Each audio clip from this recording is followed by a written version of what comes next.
Индиго төрхтний хүүхдүүд гэж хэмбэ? Агни Йог болон эзотерик ухаанд Арын 5 төрхтний халаанд 6 дугаар төрхтний шинэ үе ирнэ хэмээн бичсэн байдгийн байна.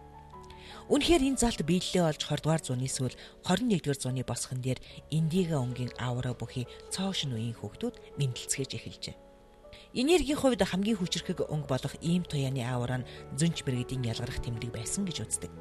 Иймээс шинэ үеийн Индиго хүүхдүүдийн хуучин төрхтнийхоос ялгарах шинж нь телепат чадвар, ирээдүйг урьдчилан мэдэх авьяас, бусдын бодол санааг унших, үнэн худлыг ялгах онцгой мэдрэмж, аураг харах чадвар гэх мэт интуишн буюу зөн бэлгийн увдцад хамаарагдах онцгой чадварыг төрөлхөөс эзэмдсэн байдагт оршдог юм байна.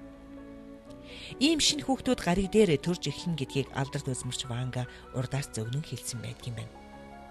1970 оноос эхлэн ийм онцгой зүүн бэлэгтнүүд гариг дээр Мерсээр төрж эхэлсэн бөгөөд 1984 онд гаригуудын парад буюу Тэнгэрийн нэг гэрт гаригууд олноор жагсах одон орны үзэгдэл тохиож сансрын соронзон талбайг онцгой үйлчлэлд гариг дэлхийд нэрвэгдсэн тэр жилээс тэдний төрөлд орширч 20-с 21-р зууны зааг дээр десантаараа бууж эхэлсэн байна. Америкт шин төрж буй хүүхдүүдийн 90-100% нь Индиго төрхтөн гэж статистик байхад Оросууд арай үнэнд ойртоогоор 70% нь Индиго гэж дүгнэлт гаргасан байна. Америк их сурвалж нь тэднийг мутацийн бүтээгдэхүүн гэж үзээд ходоод нь хогийн хоол боловсруулахад зохицон бүтээгджээ гэсэн байна. Үнэхээр гений хувьд тэд хуучин төрөл хэдний хүмүүсээс ялгаатай байгаа бөгөөд тэдний ДНК нь 64 кодны 21-с 24 нь ажиллагаатай байдгийн байна. Жирийн хүнийх зөвхөн 20 л ажилтг юм байна. Физиологийн хувьд хуучин төрөлхтнөөс ялгаатай. Тухайлбал элэгний хоргүйжүүлэх чадвар нь хадаас эдсэн ч ажирхааргүй тул гариг дээр альва гамшиг галуу юулалт боллоо гэхэд тэд радио идэвхжлийг ажирахгүй даван гарах тэсвэртэй гэж үзэж байна. Баруун тархины давмгайл нь тэдний өндөр зэн бэлэгтэй болгосон тул аюулыг урьдчилан мэдэх чадвартай.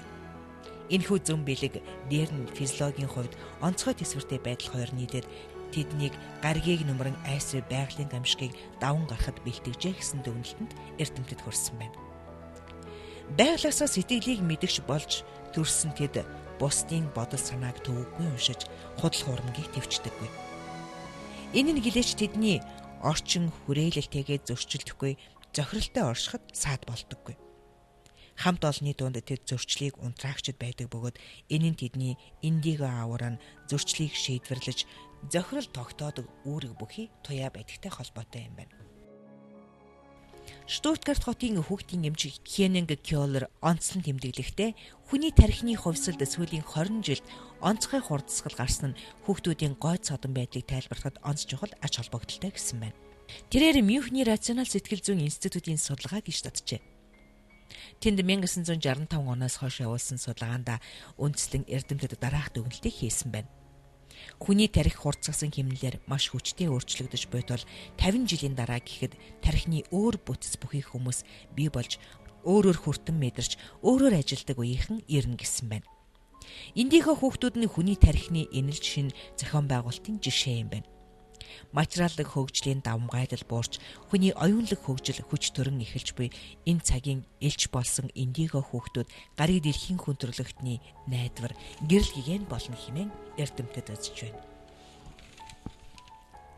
Индиго өнгө гэж юу вэ? Солонгийн 7 туяан дундах хөх, нийл ягаан зэрэг богино долгионы өнгөттэй зэрэгцэн орших богино долгионы туяа юм. Төрөлхтөн бүрийн ааврын үндсэн дэвсгэр өнгө өөр байдаг. Тухайлбал хуучин Арын 5 дугаар төрөлхтний ааврын дэвсгэр өнгө нь гүн хөх шар байлаа. Тэгвэл Индиго төрөлхтний ааврын дэвсгэр туяа нь Индиго юм. Амьд биетийг тойрон орших ааврын зургийг анх эхнэр нөхөр Карл Янг 1949 онд авч биополе хэмээн нэрлэсэн байна. Гадуураа гэрэлтсэн хүрээтэй навчны фото зураг дэлхийн шинжлэх ухааны бүх сэтгүүлд хэвлэгдэн гарч байсан. Кригианы эффект хэмээн нэрлэгдэх энэ үзэгдэл нь өндөр давтамжтай цахилгаан соронзон талбайд биетийн зургийг авахд илэрдэг байна. Биетээс мөн хүний бие дотоод эрхтнээс засрах биоэнерги фото хайлсанд бууж байгаа хэрэг юм. Биетийн доор нь өндөр үйлзлийн генератор залгана. Биетийн дээр фото хайлс тавьж дээр нь генераторын 2 дахь төгсгөлийг холбосон хучлалт тавина. Бие ба хүчлэлт хоёрын хооронд бичил очиж засарч фото хайлсаар нэвтрэн олон гэрэлтцийг үүсэн гэрэлтүүлнэ. Эдгээр бол мөрүүдийг Крильяны эффект хэмээн нэрлэдэг юм байна. 1949 онд бүтээгдсэн энэ аппаратыг 2000 онд академич Виктор Николаевич Оскин боловсронгүй болгож фото зургийг өнгөтэй болгодог болсон түүхтэй юм байна. Энэ үеэс эхлэн аурын судалгаанд огцом өсрэлт гарч гайхалтай нээлтүүд хийгдэж эхэлсэн.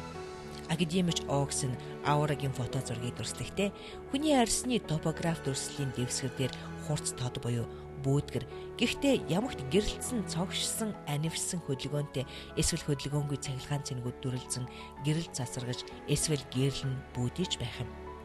Арьсны зарим хэсгээс бусад хэсгийг бодоход илүү их, заримаас нь бага цацраг гарах буюу бүр огт цацраг гарахгүй байх нь ч бий.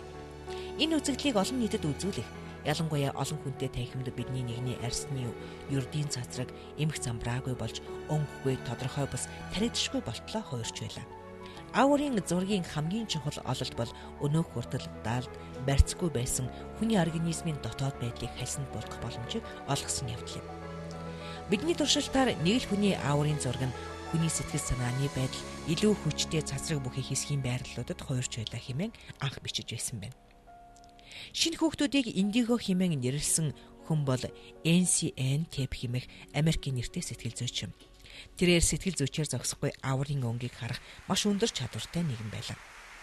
1982 онд амьдралыг өнгөний тусламжтайгаар ойлгохгүй ном нь хэвлэгдэн гарсан бөгөөд энэ номонд янз бүрийн хүний хувийн чанарууд, зан төлөв нь тодорхой өнгөнүүдтэй холбоотойг өгүүлсэн байна.